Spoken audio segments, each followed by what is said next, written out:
আসসালামু আলাইকুম, সবাইকে স্বাগতম ফ্যামিলি কিচেন অ্যান্ড ফুড রিভাইভার্সে। আজকে আমি তৈরি করব আটা দিয়ে গোলাপ জামুন। এর জন্য 1 কাপ আটা নিয়েছি।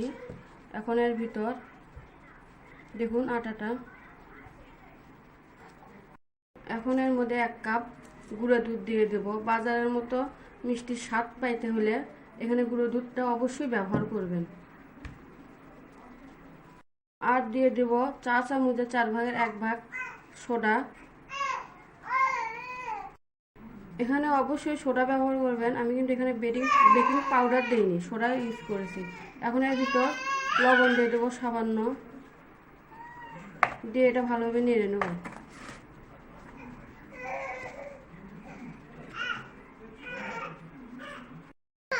এখন এর ভিতর 1 চামচ ঘি দিয়ে দেবো।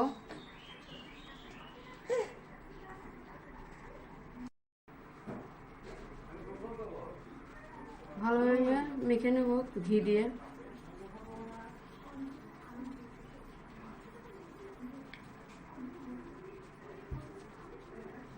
এখন এর ভিতর অল্প অল্প করে দুধ দিয়ে ডো তৈরি করে নেব।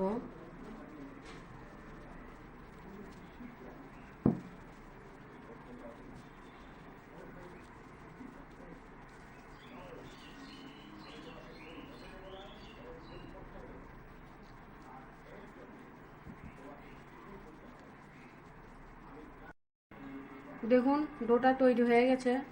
এখন এটা আমি 5 থেকে 7 মিনিট ঢাকনা দিয়ে রেখে দেবো, আর এর ফাঁকে শিরাটা তৈরি করে নেব। এখন শিরাটা বানানোর জন্য 3 কাপ পানি দিয়ে দেবো। ওই কাপ মেপেই 3 কাপ দিয়ে দেবো। যে কাপ দিয়ে আটা দিয়েছিলাম সেটাতে 3 কাপ পানি দিয়ে দেবো।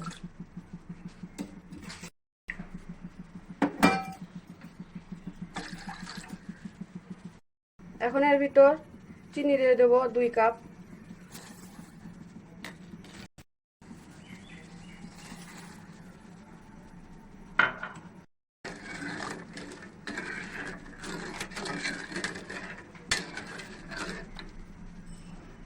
এখন 2টা ফালি করে এলাচ দিয়ে দেবো ফ্লেভারের জন্য।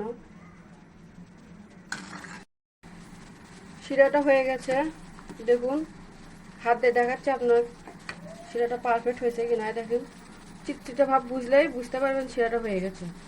এখন আমি এটা নেমে নেব। হাতে সামান্য ঘি ভরে নিয়েছি, এখন গোল গোল করে নেব হাতের তালুর সাহায্যে।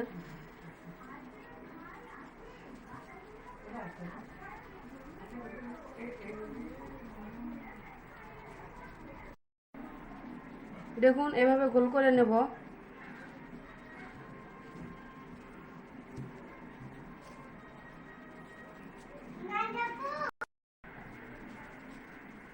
সবগুলো মিষ্টি এভাবে বানিয়ে নেব আমি।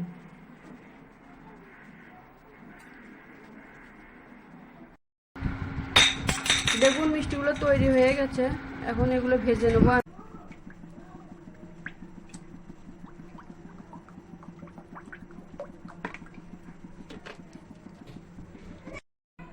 এখন মিষ্টিগুলো দিয়ে দেব।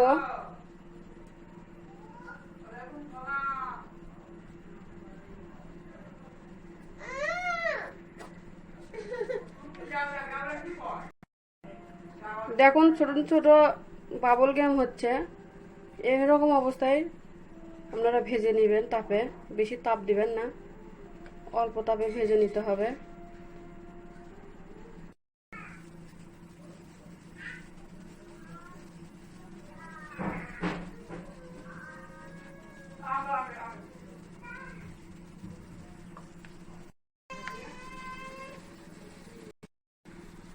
মিষ্টিগুলো লাল লাল করে ভেজে নেওয়া হয়ে গেছে, এখন আমি উঠিয়ে নেব। ফিরে এলাম 2 ঘন্টা পর। এখন ঢাকনা খুলে দিয়ে দেখুন মিষ্টিটা ফুলে কত বড় হয়েছে, কালারটা কত সুন্দর হয়েছে। একটা তুলে দেখাচ্ছি আপনাদেরকে। রস